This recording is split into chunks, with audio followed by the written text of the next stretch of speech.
राम राम मंडळी, युगे युगे कलियुगे या आपल्या मराठी चॅनलमध्ये आपलं स्वागत आहे. थोडा नाजूक विषय आहे तुमच्याशी थोडंसं बोलावं म्हणलं आता उलसक.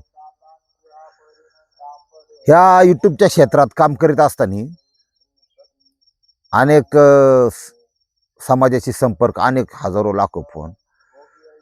हा जो गुप्त विषय आहे की बाबा प्रत्येक पुरुषाचं आपलं लैंगिक जीवन असतं किंवा स्वतःचं एक खाजगी जीवन म्हणा, म्हणजे लग्न झालेलं नसल तर वेगळं जीवन असतं हा, आणि लग्न झालेलं असेल तर त्यांचं वैवाहिक जीवन हे वेगळं असतं. तर आपल्या ह्याच्या माध्यमातून आपण बऱ्यापैकी ह्या विषयावर लोकांना जागृत करत आहे आणि त्याच्यातून गुन्हा घडू नये ही अपेक्षा आहे. बऱ्यापैकी यश मिळते, जेवढे टचमध्ये त्यांना तर काय प्रॉब्लेम नाही. पण माझी एक गोष्ट लक्षात आली होती की वैवाहिक जीवन परफेक्ट समृद्ध असणं फार गरजेचं. त्याच्यामुळं घरच्या स्त्रीला असं वाटणार नाही. पुरुष नाराज पुरुषाची कमतरता असली की पुरुष नाराज राहतो. त्याच्या माइंडवर आधीच कामाचा ट्रेस, परत हा ट्रेस वेगळाच. की ही भावनाच फार भयानक असते की बाबा आपण आपल्या बायकोला तृप्त करू शकत नाही, आणि त्याच्यासाठी लागतं टायमिंग, आणि त्याच्यासाठी लागतं तुम्ही स्वतःची ठरतात तितकी वेळ टिकली पाहिजे. कारण थोडा आपलं मला म्हणजे माझं स्वतःचं मत तुम्हाला सांगतो, पुरुष ज्यांनी बनवलं त्यांनी सुद्धा अन्याय केलाय, लक्षात घ्या. हा, जे नांगर दिलाय त्या नांगराला तितकं बळ दिलं नाही जितकं असायला पाहिजे. 2-3-4 मिनिटात तो माणूस जर रिलीज होत असेल तर समजा भजी काढायची असेल तर पुढचं तेल गरम व्हायला 15 मिनिटं लागतात फोर प्लेला. त्याच्यानंतर तुम्ही इंटरफोर्स करू शकता, त्याच्यानंतर नांगऱ्या चालू करू शकता. पण काही तर इतके गंभीर विषय आहेत पुरुषांचे की बाबा अहो नुसता स्पर्श झाला तरी आमचा कार्यक्रम होतो, स्पर्श झाला तरी. हे लय भयानक गोष्टी आहेत. आणि मार्केट असं आहे बाहेरचं, पण त्या मुताराच्यात फोटो शीघ्रपतन, कमजोरी दूर करू, बुवा बाबा हे घ्या, ही औषधी वनस्पती, ह्या गोळ्या दुनियादारी. त्याच्या उपाय निघाला. करोडो रुपयाची इंडस्ट्री काम करते आज ह्या रासायनिक गोळ्याच्या बाबतीत. आणि त्यात माणसाचं आयुष्य तर कमी होतंयच, पण रासायनिक गोळी हा इतका भयानक प्रकार आहे की आहे हे बी गमावून बसतोय माणूस. त्या गोळीच्या अधीन होतोय, त्याची सवय लागते शरीराला, आणि अटॅकचं प्रमाण वाढलं याच्यातून. साईड इफेक्ट भयंकर. पण आता नाईलाजाने बऱ्याच गोष्टीला लोक ते ऍक्सेप्ट करतात. मग ह्याच्यात लय दिवसापासून मी स्टडी करतो काय करता येईल. तर मी तर औषध बनवलंच, मी लोकांना देतोय पण हा, पण ह्याच्यात काय करता येईल तुम्हाला सांगतो. ह्याच्यामध्ये समजा तुम्हाला जरी त्याबद्दल थोडी माहिती असेल किंवा तुम्हाला घरच्या घरी औषध बनवायचं तर तुम्ही बनवू शकता. म्हणून तुमच्यासाठी तुम्हाला हे सांगणं, एक जगात अमृत संजीवनी असं म्हणा अशा काही वनस्पती आहेत की त्या वनस्पतींच्या ताकद आहे तुमचा जठर, कोठा, इम्युनिटी पॉवर बूस्ट करून तुमची ही जी लैंगिक क्षमता आहे किंवा कमजोर पडलेल्या नसांना ताकद आणण्याची क्षमता ह्या वनस्पती ठेवतात. फक्त विषय एवढा आहे की लगेच खाल्लं की लगेच तराट असा विषय नाही. वनौषधी जगातली कुठली घ्या, रिझल्ट यायला 20-25 डेली घेतली तर थोडा वेळ लागतो, पण गुण हमखास. त्या वनस्पती तुम्हाला जिथं उपलब्ध होती त्या वनस्पतीचा पावडर तुम्ही अनुषापोटी कोमट पाण्यात घेऊ शकता. आणि त्या वनस्पती तुम्हाला सांगतो, नंबर 1 ला आहे सफेद मुसळी, नंबर 2 ला अश्वगंधा, नंबर 3 ला गोखरू, नंबर 4 ला विदारी कंद, नंबर 5 शतावरी, नंबर 6 ताल मखाना, नंबर 7 लेडी पिपल, नंबर 8 केसर, आणि नंबर 9 ही सगळ्यांचा बाप आहे, ध्यानात ठेवा. ती माझ्याकडे नाही उपलब्ध, पण मी जाणार आहे परत जिथं ओरिजिनल मिळतं तिथून आणण्याचा प्रयत्न कर आहे. हा, ते नंबर 9 याला म्हणतात शिलाजीत, दगडाचा रस.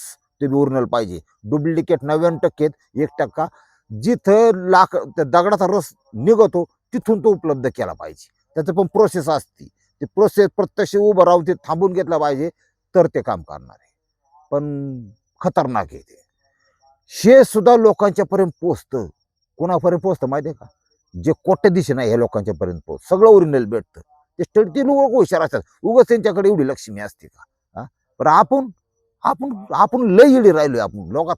आता आपल्याकडे जे मार्केट आहे निमच मंडीचा असेल किंवा राजस्थान मधला काही भाग असेल, ह्यातल्या बऱ्याचशा औषधी वनस्पती हिमाचल प्रदेशमध्ये बऱ्याचशा वनौषधीत अशा ह्याचा बराचसा बाहेर जातात, परदेशात जातात, जी श्रीमंत देश आहेत तिकडे जातात, अमेरिकन असतील हे, ती मोकळं नाहीत केमिकल खायला, ती उगत नाही 100-125 वर्ष जगत.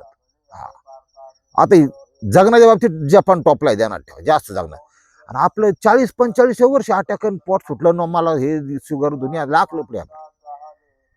ह्याच्यात थोडस लोकांना फरक पडावा म्हणून मी काम करायसाठी घेतलं. मला सुद्धा सगळ्या मिळल्या नाहीत बरं का, पण जे मिळल्या त्याचं चूर्ण मी देतो. कोणाला जर घ्यायचं असेल तर सगळ्यांना माझा नंबर माहिती आहे, त्याच्यावर ते फोन करून घेतात.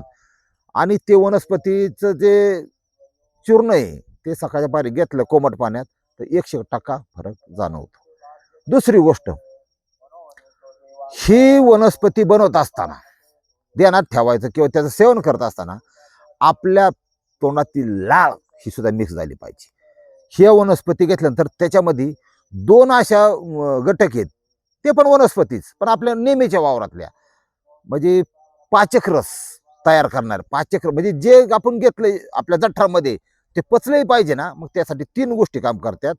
एक पाचक रस म्हणजे आपला लाळ, नंबर 2 ला बडीशेप आपण नाही का जेवल्या थोडं खातो त्याच्यातलं गुणधर्म आहे ती काम करते. आणि नंबर 3 ला ओवा, ते पण काम बजात टाकतो ते ओवा. हा म्हणजे ज्या वनस्पती तुम्हाला कुठेही उपलब्ध झाल्या तुम्ही केलं तर ह्या थोड्या वनस्पती ह्याच्यात टाकून आणि शेवट आपले लाळ हळूहळू चहा प्यायल्यासारखं प्यायचं, तुम्हाला 100% फरक झाला. ज्यांना कुणाला ह्यातून बाहेर निघायचंय मग आम्हाला फोन करायचा, कमीत कमी डिस्कस तर करता का ना, 7 ते 10 करा. दिवसभर मी सध्या उचलायचं बंद केलेले, डोक्याला ताण आहे माझ्या. कारण कसं आहे, तुम्ही नाही करू शकत, द्या बरं अख्ख्या महाराष्ट्रात नंबर, ज्याला 22 लाख लोक फॉलो करतात, तुम्हाला करतात समजा, द्या अख्ख्या महाराष्ट्रात नंबर. 2 मिनिटाला फोन जगन का माणूस, त्याच्या डोक्यात परिणाम, तो विमानच का अवस्थेत जाईल, तशीच अवस्था आहे माझी. समजून फोन लय त्रास असतो पाठीमाग, त्यामुळे आजारी सुद्धा पडलो होतो. त्यामुळे 7 ते 10 फोन करा आणि हे घ्या. ज्यांना औषध पाहिजे ते 9960041774 यावर संपर्क करून ते घेऊ शकतात, काय अडचण नाही. तुम्हाला उपलब्ध झाली तुम्ही घ्या, नाहीतर मी द्यायला तयार आहे. पण ह्या सगळ्या अशा गोष्टीतून बाहेर निघणं हे गरजेचं आहे. कारण स्वतःच्या हा विषय नाजूक आहे हो. ते मित्र आता असं आहे, मित्राबरोबर दारू पिईन, पार्टी करीन, काही करीन, हे विषय मित्राशी सुद्धा बोलू शकत नाही माणूस, मामा सोडून कोणाशीच बोलू शकत नाही. का तर मित्र असे टोलेच असतात, ते नाही का पेता पेता आमक्यात आमक्याचं उठतच नाही, झाला बाबा भटाच झाला बाबा सगळा, लय बेकार. स्वतःचं पुरुषत्व बद्दल शंका उपस्थित होईल असं कुठल्याही प्रकारचं लोकांना सांगू नका कधी. जितकं तुम्ही सरळ समजता तितकी दुनिया नाही. हा लोकांची मानसिकता बरेचसे अशी असते की तुम्हाला लय छान असं बघण्यापेक्षा, सुखी बघण्यापेक्षा तुम्हाला हला टेन्शनमध्ये, तुम्ही काहीतरी नैराश्यात आहे असं बघणं लोकांना थोडं जास्त आवडतं. अशात एक भाग असतो. विषय काय असू द्या, पण तुम्ही ही वनौषधीचा आपल्या आयुष्यामध्ये सेवन ठेवा, वापर करा आणि स्वतः होईन एवढं नॅचरल गोळ्याविरहित जगायचा प्रयत्न करा कुठल्याही प्रकारच्या. हा एवढं मला तुम्हाला हात जोडून विनंती आहे. रामकृष्ण हरी माऊली.